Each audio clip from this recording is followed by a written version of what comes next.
Reece, tell us what people are demanding and how the opposition Kuomintang is responding.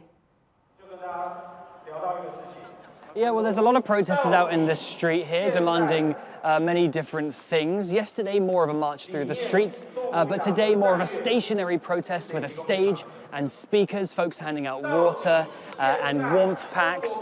Protests have spread around the country with reports of activity in Taichung. This afternoon, TaiwanPlus, we spoke to some of the organizers of the protest who highlighted three main concerns, and those are a group of amendments to laws here in Taiwan, one about recall laws, one about the Constitutional Court, and one regarding how government funds are allocated. But outside of that, there are general criticisms of Kuomintang opposition legislators who are just acting undemocratically inside the legislature by blocking doors to rooms where discussions and votes about those amendments are taking place. There's also a lot of opposition here, vocal opposition to one individual, Fu Kun-chi, who is the KMT caucus whip. Accusations that he's been acting on behalf of China, with one speaker saying that his recent trips to China pose a risk to Taiwan's democracy. 每次傅昆萁从中国回来，好像着了魔或者领了命令一样，就会推动各种对台湾民主伤害性很大。 Now, there are folks here at the protest holding signs that say we need to protect Taiwan's freedom and democracy, and there are some signs with pictures of Xi Jinping or the Chinese Communist Party holding puppet strings with legislators hanging below them. So the protesters here really echoing those concerns.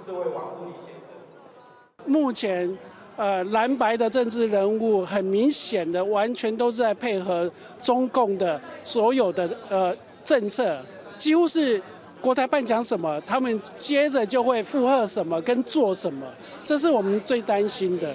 我们必须要交出我们的身份证，那相信别的国家并没有发生这种事，那甚至我们的投票票数就是门槛变得更高。 对，那我们就变成说，我们选到了一个不好的人之后，我们很难把他换下来。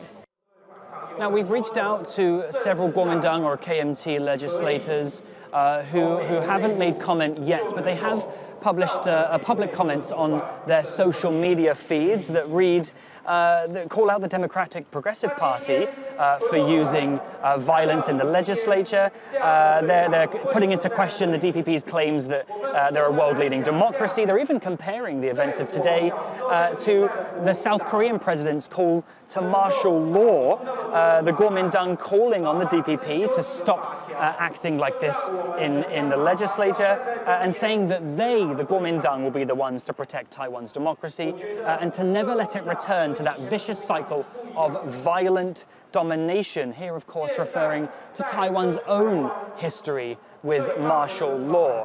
And so with rhetoric flying across party lines and the legislators still inside the building discussing, and this protest, with the organizers saying it's going to go on until midnight, it's looking to be a long and quite consequential night for Taiwanese democracy.